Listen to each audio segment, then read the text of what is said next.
आज की सुर्खियों में है गजा शांति समझौते को लेकर मोदी सरकार पर कांग्रेस का हमला, सुप्रीम कोर्ट में हुई अभद्र घटना पर बार एसोसिएशन की सख्त कार्रवाई, चेन्नई की फार्मा कंपनी से जुड़ा बच्चों की मौत का मामला और कूटनीतिक हलचल में अफगानिस्तान के विदेश मंत्री का भारत दौरा। तो चलिए शुरू करते हैं।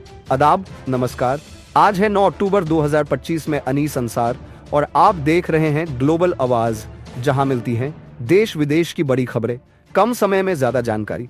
गजा शांति समझौते का स्वागत करते हुए प्रधानमंत्री नरेंद्र मोदी द्वारा इस्राईली प्रधानमंत्री बिन्यामिन नेतन्याहू की तारीफ करने पर कांग्रेस ने कड़ा हमला बोला है।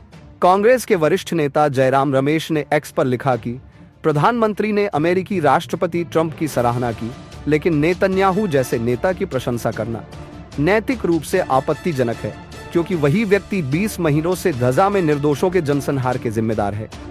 उन्होंने कहा कि मोदी ने फलस्तीन के एक स्वतंत्र और संप्रभु राष्ट्र के भविष्य पर चुप्पी साध रखी है, जबकि भारत ने 1988 में ही फलस्तीन को मान्यता दे दी थी और आज 150 से ज्यादा देश उसे स्वीकार कर चुके हैं। जयराम रमेश ने यह भी कहा कि इस्राएल द्वारा वेस्ट बैंक में बस्तियों के विस्तार पर प्रधानमंत्री मोदी की चुप्पी भारत की पुरानी विदेश नीति से विचलन है। वहीं प्रधानमंत्री मोदी ने अमेरिकी राष्ट्रपति डोनाल्ड ट्रंप की शांति योजना के पहले चरण का स्वागत करते हुए इसे स्थायी शांति की दिशा में सकारात्मक कदम बताया।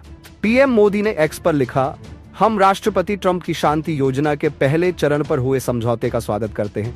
यह प्रधानमंत्री नेतन्याहू के सशक्त नेतृत्व का भी प्रतीक है। हमें उम्मीद है कि बंधकों की रिहाई और गजा के लोगों को मानवीय सहायता से राहत मिलेगी और स्थायी शांति की राह खुलेगी। वहीं पाकिस्तान के प्रधानमंत्री शहबाज शरीफ ने भी इस समझौते को मध्य पूर्व में स्थायी शांति का ऐतिहासिक अवसर बताया और कहा कि ट्रंप का नेतृत्व वैश्विक शांति के प्रति उनकी अटूट प्रतिबद्धता को दिखाता है।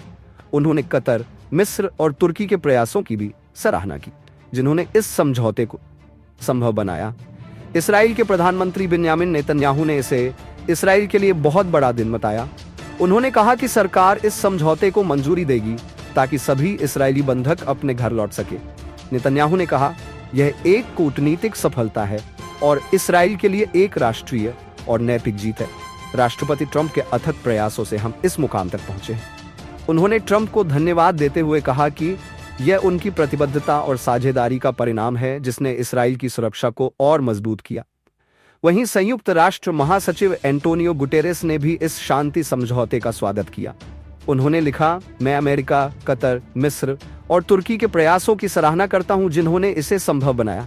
अब सभी पक्षों को समझौते की शर्तों का सख्ती से पालन करना चाहिए। गुटेरेस ने अपील की कि सभी बंधकों को सम्मानपूर्वक रिहा किया जाए और गजा में तुरंत मानवीय सहायता पहुंचाई जाए। उन्होंने कहा कि संयुक्त राष्ट्र इस समझौते को अमल में लाने के लिए पूरी तरह सहयोग करेगा, ताकि गजा में स्थायी युद्ध विराम सुनिश्चित हो सके। अब जरा नजर डालते हैं देश के भीतर की एक अहम खबर पर। सुप्रीम कोर्ट बार एसोसिएशन ने उस वकील की सदस्यता समाप्त कर दी है जिसने अदालत में चीफ जस्टिस BR गवई पर हमला किया था। एसोसिएशन ने कहा कि यह न्यायपालिका की स्वतंत्रता और अदालत की गरिमा पर सीधा हमला है। राकेश किशोर नामक यह वकील SCBA का अस्थायी सदस्य था। बार एसोसिएशन ने उसकी सदस्यता और कार्ड तत्काल प्रभाव से रद्द कर दिया है और सुप्रीम कोर्ट के सेक्रेटरी जनरल को इसकी सूचना भेज दी गई है। गौरतलब है कि सोमवार को कोर्ट रूम में यह घटना घटी थी, जिसके बाद सुरक्षा एजेंसियों ने उसे हिरासत में लेकर पूछताछ की थी। मध्य प्रदेश से आई एक दर्दनाक खबर ने देश को हिला दिया है।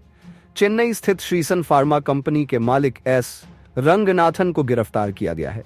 उनकी कंपनी पर आरोप है कि उसने दूषित कफ सिरप कोल्ड ड्रिंक बनाया, जिससे कम से कम 20 बच्चों की मौत हो चुकी है।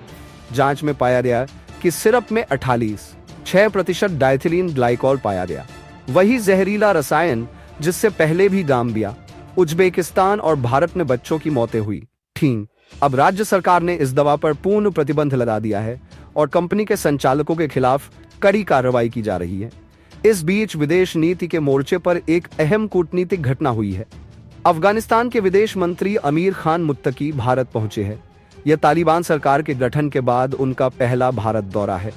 विदेश मंत्रालय के प्रवक्ता रणधीर जायसवाल ने एक्स पर लिखा, हम मुत्तकी का स्वागत करते हैं और द्विपक्षीय संबंधों पर चर्चा करने को उत्साहित है। संयुक्त राष्ट्र सुरक्षा परिषद की विशेष अनुमति के बाद मुत्तकी को यह यात्रा छूट दी गई है। सूत्रों के मुताबिक इस दौरे में मानवीय सहायता और आतंकवाद विरोधी सहयोग पर चर्चा हो सकती है। तो ये थी आज की देश विदेश की बड़ी और अहम खबरें। जहां एक और गजा में शांति की नई उम्मीद जगी है, वहीं भारत के भीतर न्याय, जिम्मेदारी और कूटनीति के मोर्चे पर भी हलचल तेज है। ऐसी ही सटीक और गहराई वाली खबरें देखने के लिए चैनल को सब्सक्राइब करें, क्योंकि ग्लोबल आवाज पर आपको मिलती है देश विदेश की बड़ी खबरें, कम समय में ज्यादा जानकारी। अलविदा, खुदा हाफिज। कल फिर मिलेंगे नई खबरों के साथ।